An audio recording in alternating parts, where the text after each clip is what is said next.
pemberian yang diberikan oleh Allah Subhanahu wa taala di dunia itu dibagi menjadi dua. Ada pemberian yang bersifat fana dalam kurung sirna. Ada pemberian Allah taala yang bersifat baqa dalam kurung kekal abadi selama-lamanya. Tak ulangi lagi. Di dunia ini Allah Subhanahu wa taala memberikan kepada hambanya dua hal. Yang satu bersifat fana, sirna. Yang kedua bersifat baqa, yaitu kekal abadi. Yang bersifat fana artinya yang tidak akan kita bawa ke akhirat, yaitu harta dan kedudukan duniawi. Dan yang akan kita bawa ke akhirat yaitu anugerah Allah taala yang bersifat baqa, kekal abadi. Di antaranya yaitu istiqamah untuk menjalankan salat secara berjamaah. Di antaranya yaitu istiqamah untuk menghadiri majelis ta'lim, dan istiqamah untuk melakukan amalan-amalan yang diridhai oleh Allah Subhanahu wa taala. Dari dua pemberian ini yang paling mulia adalah pemberian yang bersifat akhirat yang akan kita bawa. Karena ini tidak semuanya orang diberi oleh Allah.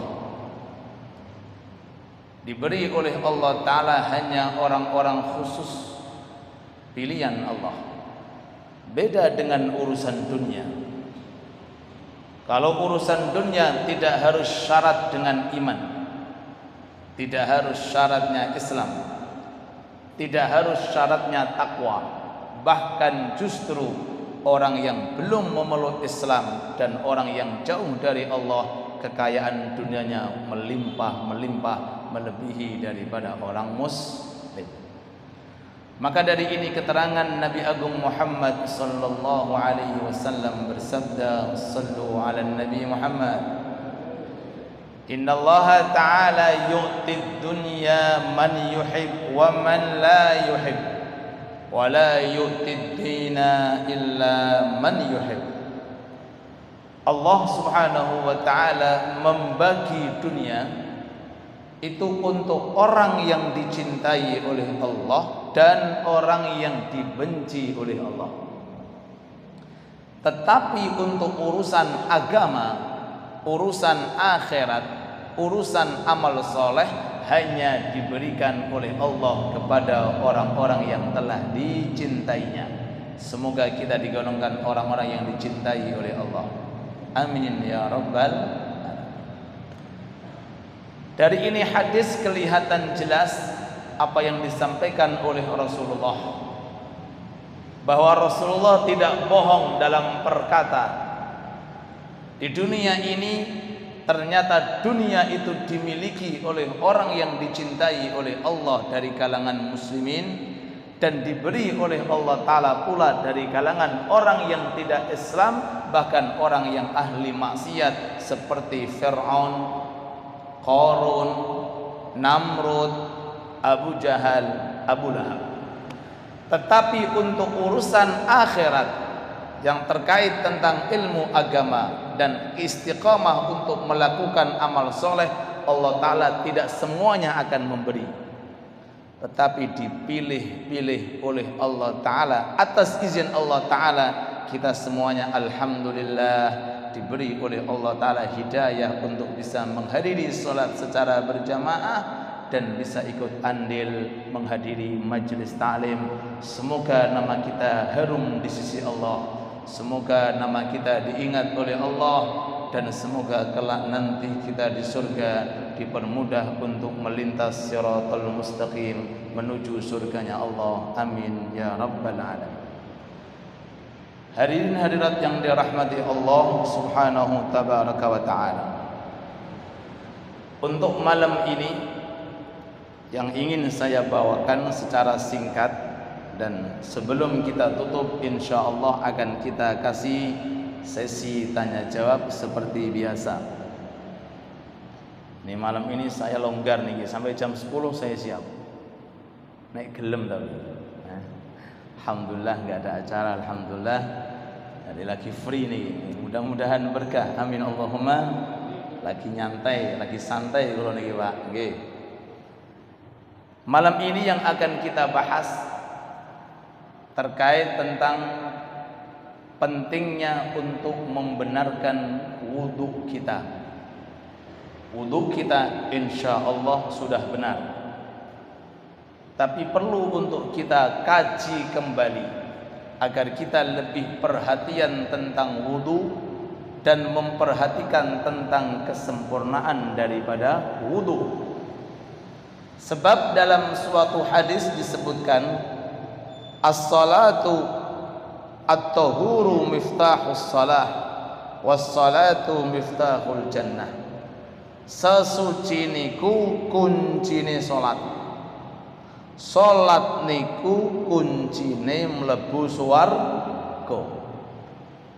Jikalau sesuci itu enggak beres, maka salatnya juga enggak beres. Jikalau salatnya enggak beres, maka jangan berharap masuk surga. Jadi itu satu paket. Satu paket. Pengen mlebu surga harus salat. Salatnya dianggap sah oleh agama harus benar dalam sesuci. Yang dimaksud sesuci temriki terkait mengenai masalah istinja, terkait mengenai masalah wudu, terkait mengenai masalah mandi gede dan lain-lain sebagainya. Secara singkat para rawuh, mari kita perhatikan hal terkait tentang wudu. Yang pertama, wudu seseorang dianggap sah kalau niatnya wudu tersebut dibarengkan dengan membasuh muka. Kalau ulangi malih, rukun di antara rukunnya wudu itu niat. Dan niat itu syaratnya kapan? Ketika air ini diletakkan di muka bersamaan dengan niat. Artinya kalau ada orang seandainya niat terlebih dahulu, lalu kemudian membasuh mukanya dengan air, ternyata ketika air sampai ke muka niatnya enggak ada, wudunya enggak sah. Wudunya mboten sah. Maka dari ini keterangan pertama kali yang perlu untuk kita perhatikan adalah mengesahkan membasuh muka kita sebelum membasuh tangan, dan sahnya membasuh muka kalau diiringi dengan niat wudu. Allahumma shalli ala Muhammad. Sebab kadang-kadang ada orang niatnya ketika membasuh tangan, niatnya ketika sedang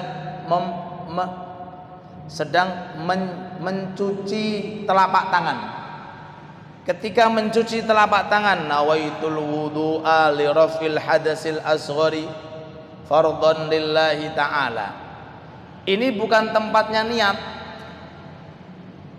Jadi niat ketika berada saat mencuci telapak tangan, basuh telapak tangan, itu niatnya mboten sah. Sebab niat itu harus bersamaan dengan ibadah. Dan mulai ibadah ketika wudu niku mboten di telapak tangan, tapi berada di muka. Terus kalau mau kita praktekkan, ketika jenengan membasuh telapak tangan, monggo diniati nawaitul wudu'a. Tapi ketika air ini jenengan letakkan di muka, ini niatnya jangan sampai hilang. Niatnya jangan sampai hilang. Jadi kerentek ingin wudu, ini masih berada dalam muka kita. Soalnya kadang-kadang ada orang itu niat ketika membasuh tangan, lalu tiba-tiba berdering HP, kering, kemudian dijawab, loh, sudah ada pemisah antara niat dengan wajah yang kita basuh. Maka teori sing paling sahih dan sah ketika seseorang itu hendak mau niat, ketika mengambil air lalu kemudian ketika diusapkan di muka ini, niat ini masih melekat pada kita. Mudah-mudahan bisa difahami. Amin Allahumma amin. Ini yang pertama. Yang kedua, terkait tentang membasuh muka. Membasuh muka yang sempurna, membasuh muka yang sunnah, membasuh muka yang bisa memancarkan cahaya kelak nanti di padang mahsyar adalah membasuh muka dengan melebihi kadar yang wajib dari muka. Muka niku definisinya panjang dan lebarnya. Panjangnya itu mulai tumbuhnya rambut. Oke. Bagian atas, bawahnya tumbuhnya jenggot. Ini namanya muka bagian atas bawah. Muka bagian samping kanan kiri alias lebarnya itu mulai pentolan telinga nih. Nah, yang kecil nih di tengah-tengah telinga sampai pentolan telinga bagian kanan. Nah, ini namanya lebarnya muka. Jadi muka itu panjangnya dari atas mulai tumbuhnya rambut, bawah sampai tempatnya apa? Jenggot. Dan lebarnya samping kanan kirinya mulai pentolnya telinga sampai pentolnya telinga. Itu yang dikatakan muka. Lah, itu harus kebasuh semuanya. Baik itu rambut yang ada di alis, rambut yang ada di pipi, kumis dan lain sebagainya. Selama itu rambut menempel pada definisi muka, maka wajib dibasuh. Nah, untuk mendapatkan kesempurnaan membasuh muka sekaligus mendapatkan pancaran cahaya kelak nanti di padang mahsyar, sehingga bisa diketahui oleh Rasulullah mana umatku, mana umat selain umatku itu dari pancaran muka. Allahumma sholli ala Muhammad. Bukan setiap orang yang wudu akan menghasilkan pancaran cahaya. Tapi wudu jikalau prakteknya sebagai berikut. Ketika membasuh muka, maka bagian atas lebih 1/4. Lebih apa? 1/4. Ya, pakai telapak tangan ini. Nah, lebih 1/4. Terus bagian kanan dan kiri telinga semuanya ikut dibasuh. Kan tadi kan telinga bukan termasuk muka, Pak. Jadi nggak perlu dibasuh. Tapi lebih afdalnya ikut dibasuh. Dan arah bawahnya sampai bagian leher kanan dan kiri. Bahasanya lempengan gulu. Yang kanan dan yang kiri ikut dibasuh. Jadi kalau mau praktek dibasuh, mungkin ibu bisa membayangkan saja bahwa bapak bisa melihat saya seperti ini. Ambil air, nggih pun ke arah bawah.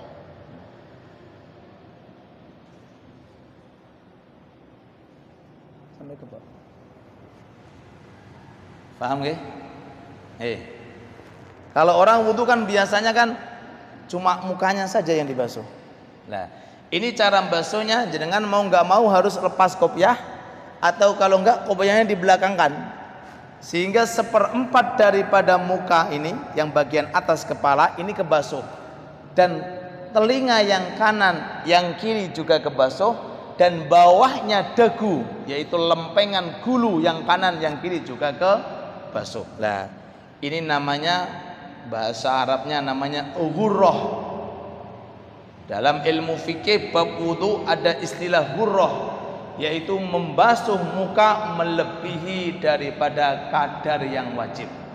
Kalau ada orang basuhnya cuma gini, mukanya tok, wudunya sah, tapi nggak bisa menghasilkan cahaya di akhirat. Yang bisa menghasilkan cahaya, pancaran cahaya, sehingga Rasulullah akan mengenal kita walaupun kita tidak semasa dengan Rasulullah, dikenal dari pancaran muka saat kita sedang berwudu. Kalau sekali wudu seperti itu, bagaimana Pak pancarannya? Kalau 5 kali, kalau seminggu, kalau 1 bulan, mudah-mudahan bisa mengamalkan. Amin Allahumma. Kalau dengan praktek yang tadi itu jenengan amalkan, jenengan lakukan, insya Allah pasti 100% membasuh muka sah. Berani totoan, berani totoan. Kenapa? Karena melebihi kadar yang wajib. Tapi kalau ada seseorang seandainya wudunya cuma sing wajib tok, masih diragukan apakah membasuh mukanya itu sah atau tidak. Paham nggih? Nah, insyaallah saged diamalkan. Amin Allahumma amin. Pun. Yang kedua, ketika membasuh tangan. Membasuh tangan rata-rata orang sampai siku. Dan itu memang yang fardu dan yang wajib. Cuma keterangan dalam hadis Rasulullah, penduduk surga akan memakai gelang sesuai dengan sampai batas mana seseorang itu ketika membasuh tangan. Kalau membasuhnya cuma sesiku ya dikasih sampai sesiku. Kalau membasuhnya sampai lebih nggih dilebihi. Lah afdolnya membasuh tangan itu sampai ke punten niki ya. Sampai ke pergelangan punten niki, bau. Sampai ke bau. Jadi sampai ke ujung. Oh, niki sunnahnya afdolnya. Jadi mau nggak mau, kalau kita mau ingin sempurna nek jenengan lengene niku ombo enak. Nek mboten ombo jenengan lepas supados bisa sempurna wudunya. Kalau toh seandainya tidak bisa semacam itu, minimal sikunya harus kena. Nah, dari ini keterangan timbul masalah. Seseorang ketika membasuh tangan, apakah dari sikunya atasnya ataukah dari jari-jari tangannya? Allahumma sholli ala Muhammad. Ini kadang-kadang kalau nggak diketahui akhirnya bisa berantem nih Pak. Hah? Sing sah sing dari jari-jari, sing sah sing dari atas. Nek gak jari-jari nggak sah, nek gak dari atas tidak sah. Bebas mau yang model mana, sing penting tangane kebasuh. Bahkan mau dari tengah-tengah sah juga, sing penting semua tangan kebasuh. Cuma ulama ahli fikih memberikan perincian sebagai berikut. Nek wudu kamu di keran, pakai keran, niku lebih mudahnya basuh melalui jari-jari nopo dari atas siku. Dari atas siku lebih enak. Maka afdolnya ketika pakai keran air di pancuran itu, atau bahasa Jawa niku padasan, maka dari arah atas sehingga airnya gelender sampai ke bawah. Tapi nek jenengan wudu kados tenggene masjid jame pakai kolah, apa? Pakai jeding. Sing paling mudah napa? Jari-jari tangan dulu mlebu, aja kok sikune mlebu. Paham nggih? Jadi dilihat daripada seseorang ketika wudu pakai apa dulu. Kalau pakai keran, maka dari atasnya lebih enak. Kalau pakai jeding ataupun pakai kolas seperti di masjid jami, maka dahulukan yang namanya jari-jari. Kesimpulannya, sing penting tangannya kebasuh, baik itu dari jari-jari maupun dari atasnya siku. Cuma dari segi keafdoliannya seperti apa yang sudah saya terangkan. Allahumma sholli ala Muhammad. Dan keterangan membasuh tangan ini persis seperti keterangan membasuh muka. Akan keluar dari tangan ini pancaran cahaya jika seseorang itu wudu melebihi sikunya sampai ke atas. Oke, boleh sampai di tengah-tengah bahu ini. Afdal juga, lebih afdalnya lagi sampai di atas, sehingga akan mengeluarkan yang namanya apa? Cahaya. Pun yang tangan yang kiri sama, yang kanan yang kiri sama. Sekarang kita memasuki secara singkat mengusap rambut kepala. Rambut kepala adalah rambut yang berada di kepala. Jadi ibu-ibu sing rambutnya dawa ngelembreh sampai di bawah kepala itu enggak sah diusap. Mungkin ada orang laki-laki yang rambutnya panjang, mengusapnya di rambut yang ada di pundak, enggak sah. Bahkan ibu-ibu mungkin rambutnya digelung atau digelung, saking panjang digelung, kemudian ditaruh di atas. Kok ngusap itu bagian pucuk rambut, walaupun itu di atas kepala, tapi ketika di udari gelunge kok keluar dari arah kepala, wudunya boten sah. Nah, ini kalau ternyata banyak yang melakukan berarti sholatnya batal dari dulu. Oh Pak, medeni tiyang Pak niku Pak, urusan agama niku Pak. Nek urusan donya HP ini salah dandani gampang kekno counter selesai. Lah nek sholatnya salah, la ilaha illallah, wudune salah, kaya napa niki masalahe? Mudah-mudahan Allah berikan kepada kita ilmu yang berkah manfaat. Amin ya rabbal. Masya Allah. Nggih, monggo ibu-ibu kersane ngertos prakteke. Jadi ibu khususnya yang rambutnya panjang, ketika jenengan menggelung, apa bahasa Indonesianya menggelung? Sebagai menggelung deh. Menggelung di bagian atas jangan diusap ujungnya, tapi usaplah rambut yang berada di kepala. Kalau jenengan usap di ujungnya, ini enggak sah. Kenapa enggak sah Ustadz? Karena ketika dirembia, ini ujungnya akan keluar daripada arah ke kepala, sehingga wudunya tidak sah. Wong syaratnya itu kudu ngusap rambut yang ada di kepala, sedangkan yang diusap rambutnya keluar daripada kepala. Menurut mazhab Imam Syafi'i, cukup diusap walaupun cuma sehelai rambut, dengan catatan rambut itu berada di kepala. Allahumma sholli ala Muhammad. Akan tetapi keafdolian untuk mengusap rambut itu kalau bisa diusap semuanya. Makanya saya pribadi niku lebih seneng, pribadi saya rambutnya pendek. Kados kula niku mboten pernah rambut kula panjang. Bagi yang panjang monggo, cuma usahakan nek ngusap sedanten. Jangan kok mboeman sit. Kenapa? Karena ketika jenengan mengusap semua rambut, jenengan dapat pahala sesuai dengan bilangan rambut. Allahumma sholli ala Muhammad. Pernah ngitung rambutin apa dereng? Mungkin dihitung nggih, Pak.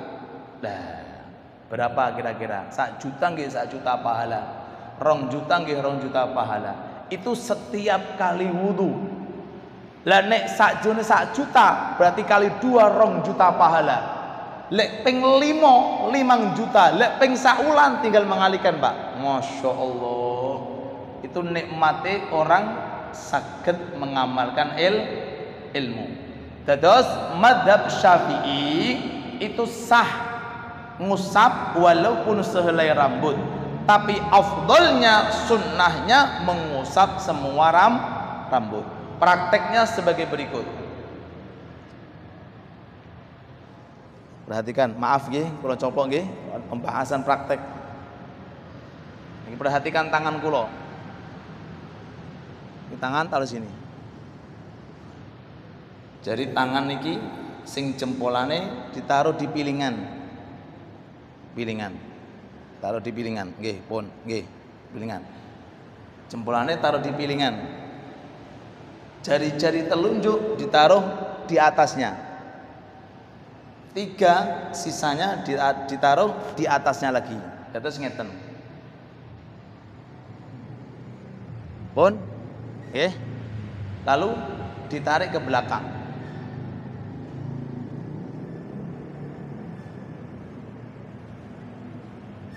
Pun, lalu balik lagi.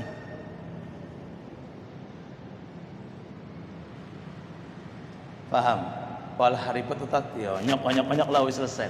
Nggih monggo, boten napa-napa gitu. Nah, cuma kalau mau afdolnya seperti itu.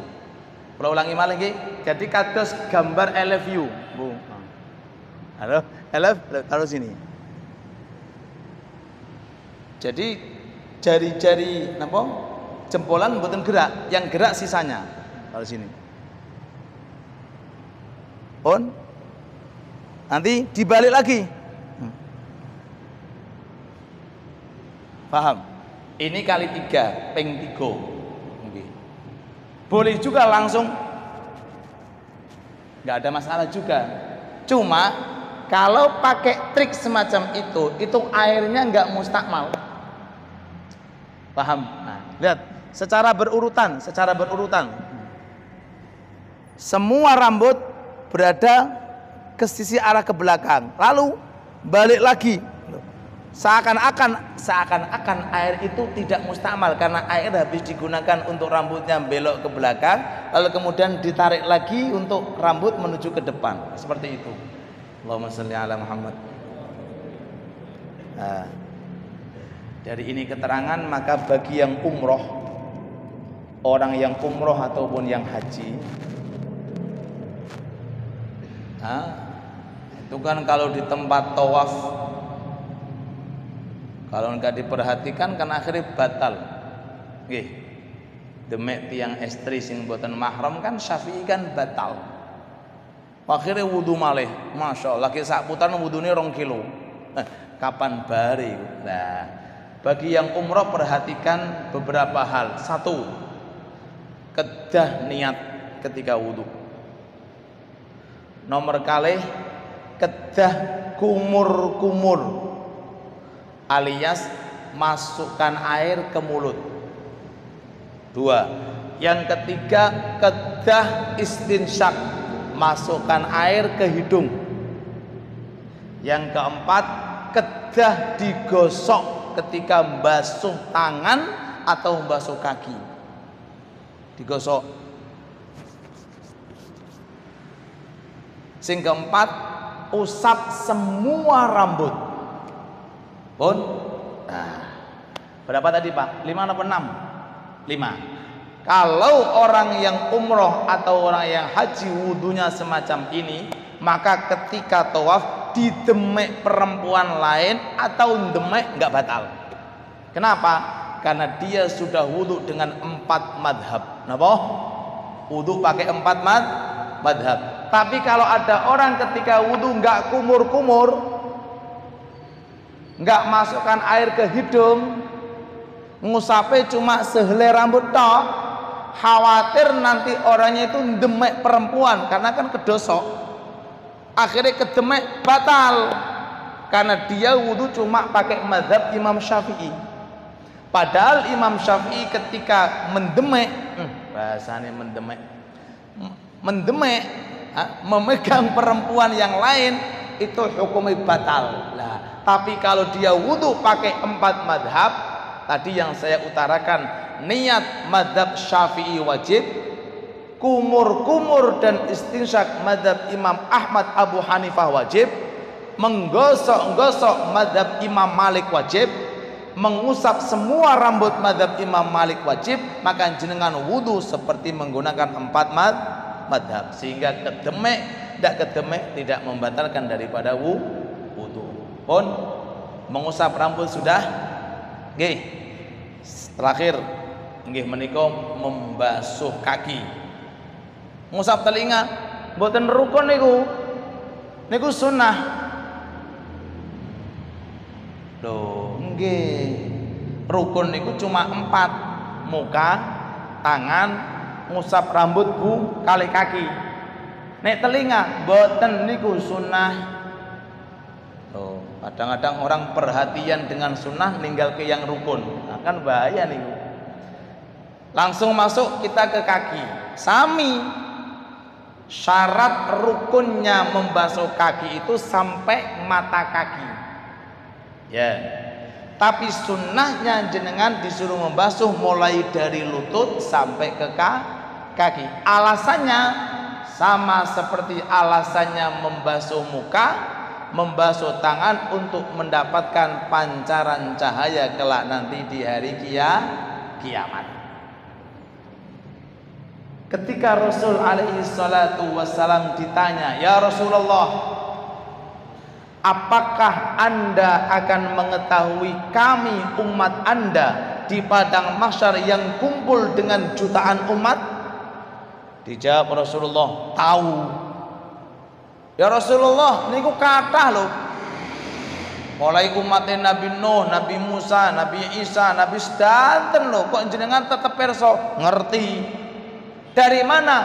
"Dari cahaya yang di muka, cahaya yang dari tangan, cahaya dari kaki." Lah kapan itu tangan, kaki, muka bisa mengeluarkan cahaya? Kalau wudunya melebihi daripada kadar ingkang wajib. Shallu ala Nabi Muhammad. Seperti kata Rasulullah, jenis kuda itu kan ada yang jenisnya kepalanya ada putihnya, kaki depannya yang paling bawah ada putihnya, kaki bawah yang bagian belakang juga ada putihnya. Dalam hadis, "Antum hurrun muhajjaluna min atharil wudu." Kalian itu umatku di hari kiamat padang mahsyar posisinya mirip seperti warna kuda. Mukanya kelihatan putih seperti putih yang ada di kuda, tangannya kelihatan putih seperti kaki depannya kuda, kaki kalian putih seperti kaki belakangnya kuda. Itu tanda daripada kemuliaan umat Nabi Muhammad sallallahu alaihi wasallam. Mudah-mudahan pengajian kita diberkahi oleh Allah, dan semoga ilmu yang kita sampaikan mudah-mudahan menjadi ilmu yang berkah. Amin ya rabbal alamin. Yang terakhir, bagi yang mengusap telinga, bagi yang mengusap telinga, bagaimana cara mengusapnya? Diusap mawon. Cuma nek pengen ngetren, pengen apa Pak? Pengen apa? Pengen gaya kados ngusape Nabi, kula duduake niki carane ngusap. Jari-jari telunjuk masukkan ke lubang telinga. Nggih. Jari-jari jempol letakkan daun telinga sing paling bawah.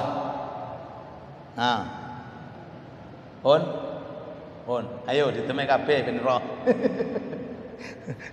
Nggih. Masukkan jari telunjuk ke dalam lubang telinga. Lalu jempolane diletakkan di bawah daun telinga. Lalu sing jari-jari telunjuk diputer menuju ke atas. Jempolan yang ada di daun telinga ini menuju ke atas juga. Jadi sama. Diputer lagi ke atas, daun telinga juga ke atas. Boleh bersamaan kalau bisa, kalau enggak dari jari-jari telunjuk dulu, baru kemudian daun telinganya. Niku ngusap telinga sing gaya ngetren. Nek ngusape langsung pek iso Pak, gampang dipak-pak, cuma gak ngetren. Ngeten iki ngetren ana sanate teng kene kitab. Lah sing terakhir ini kan enggak keusap. Sing pinggiran iki lho. Sing dalamnya sudah keusap dengan jari telunjuk. Sing daun belakang juga sudah keusap dengan jempolan, tinggal sing pinggir nih. Bagaimana cara ngusape? Basahi telapak tangan. Paham Pak? Ribet. Dong, ngeten iki ilmu namanya. Basahi. Nah, jadi kalau mau dipraktekkan ngeten.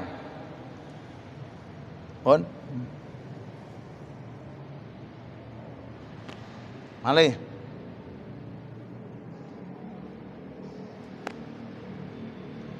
Niku cara mengusap napa? Telinga.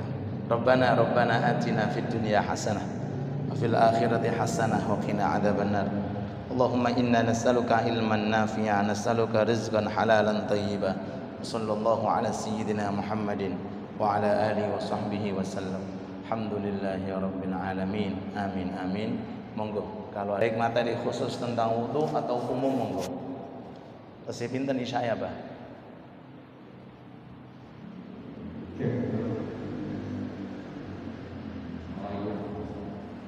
Waalaikumsalam warahmatullahi wabarakatuh. Nggih, monggo, Abah. Upami wudu ikut pertanda tadi berarti dilakukan sebelum berniat. Yang kedua menanda sholat. Andai kata ada makmum yang tidak mengikuti imam. Contoh,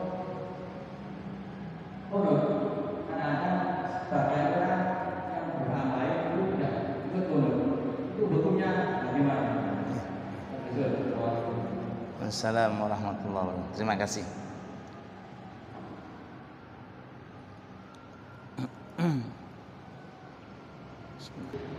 Ini dikerjakan sebelum membasuh muka dan dikerjakan sebelum niat. Ulangi malih. Ini amalan-amalan sebelum wudu. Naminipun sunnah wudu. Paham? Oke.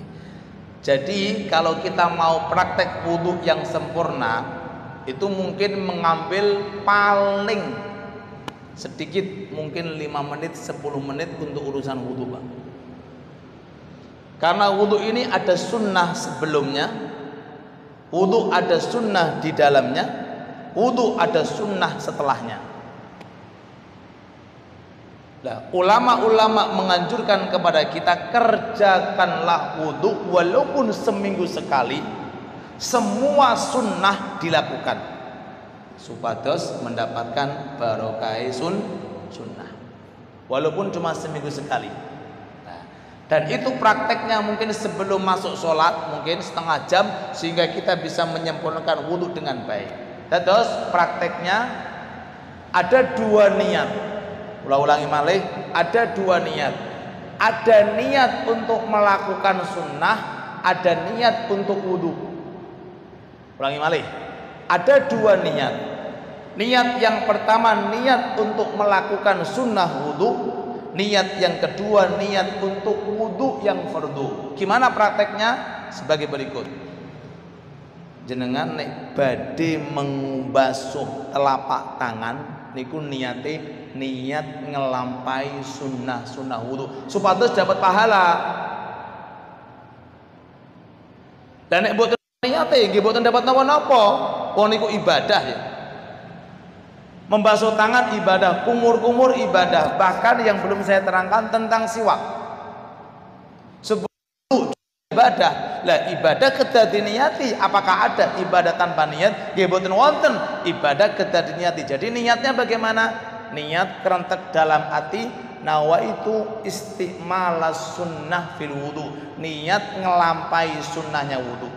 Supados membasuh tangan dapat pahala, kumur-kumur dapat pahala. Lah setelah selesai membasuh tangan, membasuh telapak tangan, kumur-kumur dan istinsyak, baru jenengan ngambil air wudu, jenengan niat malih, niat untuk napa?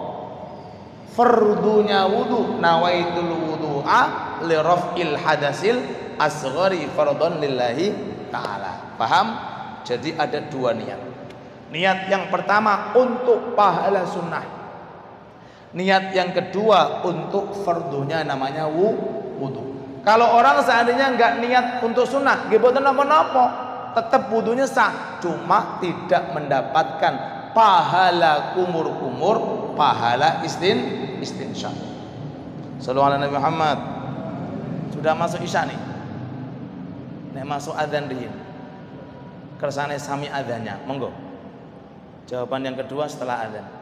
Adzan riyin, kersane sami kali masjid Tintune. Lanjutkan.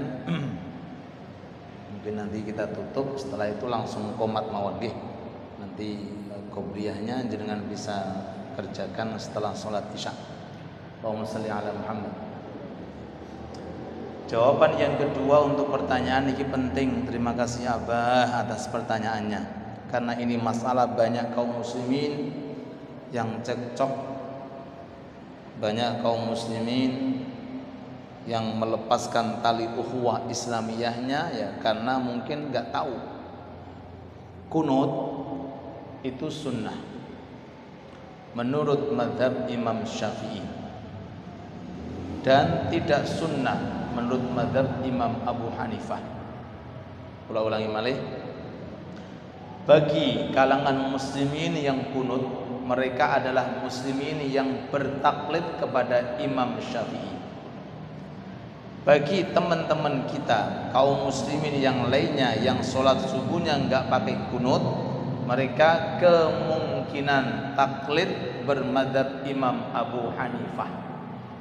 Berarti yang kunut ketika subuh nggih sah, yang boten kunut nggih sah. Sing perlu diperhatikan sing urung sholat subuh. Apa? Sing urung sholat subuh. Oke, yang ditanyakan, kalau seandainya imamnya nggak kunut atau imamnya madzhab Abu Hanifah, makmumnya madzhab Imam Syafi'i, imam nggak kunut, makmum kunut, sah? Sah. Sebaliknya, imamnya kunut, makmumnya nggak kunut, sholatnya sah. Paham ya? Sah. Kenapa kok sah? Karena ini hanya sekedar sunnah. Sekedar sunnah. Bahkan yang madzhab Syafi'i sendiri yang sunnah kunut, subuhnya nggak kunut itu sah.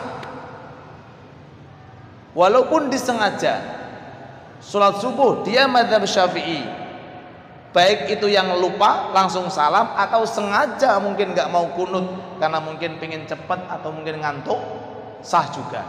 Begitu pula urusan kondisi masalah jamaah. Beda kalau yang dipermasalahan itu tentang rukun.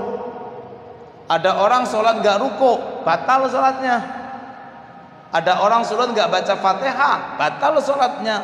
Tapi kalau orang sholat seandainya nggak ikut kunut, bahkan nggak tasyahud awal, hukumnya sah karena kunut termasuk sunnah. Akan tetapi kalau kita merujuk kepada hadis-hadis baginda Nabi Muhammad alaihi salatu wassalam, riwayat yang paling kuat adalah riwayat Rasulullah kunut.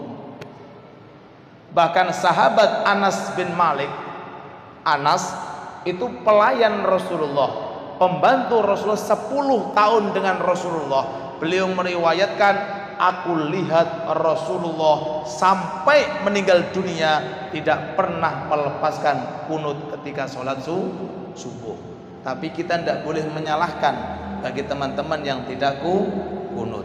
Yang kedua, bagi yang madzhab Syafi'i, dalam perjalanan kita di rest area pas waktu subuh, ternyata imamnya betul kunut, jenengan tetap kunut. Karena kunut itu nggak harus mengangkat kedua tangan, dan kunut itu nggak harus Allahumma hdina fiman hadait. Kunut itu artinya doa, walaupun pakai Rabbana atina fid dunya hasanah wa fil akhirati hasanah wa qina adzabannar, nggih sah. Jangan tinggalkan kunut. Walaupun imamnya boten kunut, jenengan madzhab Syafi'i tetap disunnahkan kunut walaupun tidak mengangkat kedua tangan, walaupun tidak mengatakan Allahumma hdina. Iya, kesempurnaan kunut mengangkat kedua tangan, dan kesempurnaan kunut membaca Allahumma hdina fi man hadait. Sedikit cerita, saya punya rutinan di salah satu daerah Jalan Kartini mereka, sebulan sekali, 2 bulan atau sebulan sekali. Masjid ini kalau bingung, maulid iyo tapi gak kunut subuh, kan bingung. Solawatan yo, zikiran iyo, tapi nek kunute ojo. Jadi saya bingung. Alah bingung lah opo lah ngaji kok bingung. Bismillah. Jare takmire Ustaz, Jenengan nek dadi imam mengke nek iktidal sing suwe. Kenapa sing suwe? Jagani sing kunut. La ilaha illallah. Sebab iki masjid gak oleh ku. Ya wis bismillah. Kula ngoten mawon. Unik toh? Lah niku sebagian masjid ngoten, Pak. Dados kula niki kaya mbodoni wong, ya bismillah.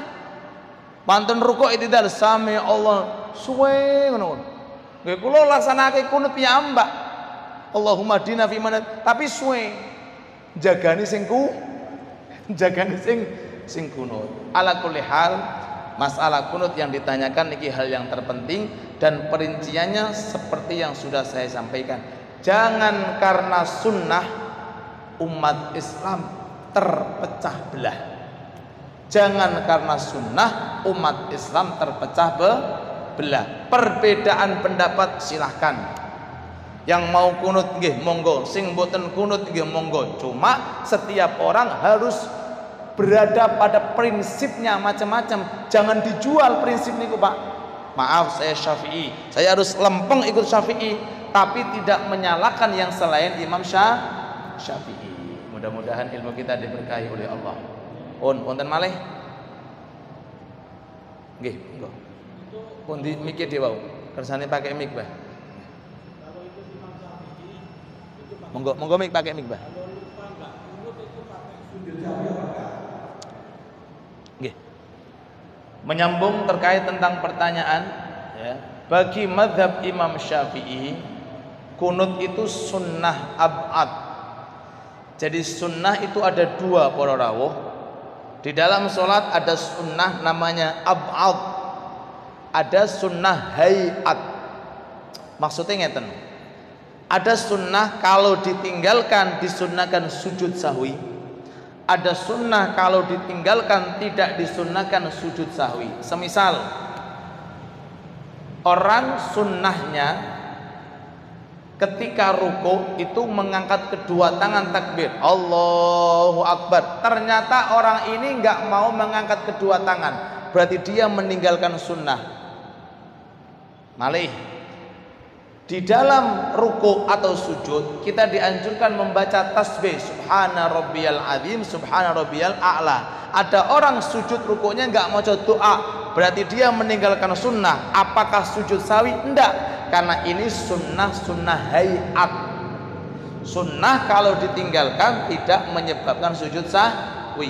Beda dengan sunnah ab'ad. Napa sunnah ab'ad itu? Beberapa bilangan. 1 tasyahud awal. Sunnah ab'ad kalau ditinggalkan sengaja atau tidak sengaja disunnahkan sujud sahwi, termasuk juga kunut. Bagi mazhab Syafi'i, dia tidak mau kunut, ternyata dia itu meninggalkannya karena sengaja atau mungkin tidak sengaja, disunnahkan sujud sahwi. Nah, sujud sahwi sendiri sunnah. Kalau seandainya dia tidak mau sujud sahwi, sholatnya dia tetap sah. Cuma afdolnya sujud sahwi, karena sujud sahwi sebagai lambang kesempurnaan ketika orang itu sholat menurut mazhab Imam Syafi'i. Jadi sebelum salam jenengan baca tasyahud dulu sampai terakhir innaka hamidun majid. Baru kemudian dengan sujud sahwi 2 kali, baru kemudian assalamualaikum, assalamualaikum. Mudah-mudahan kita diberi ilmu yang barokah, amin. Kalau kinten cekap pun cekap wonten malih, nek boten wonten langsung ditutup dengan komat. Sampun abah, nek kula siap sampai jam 11 di wau. Ibu-ibu boten wonten, monggo ini pengajian.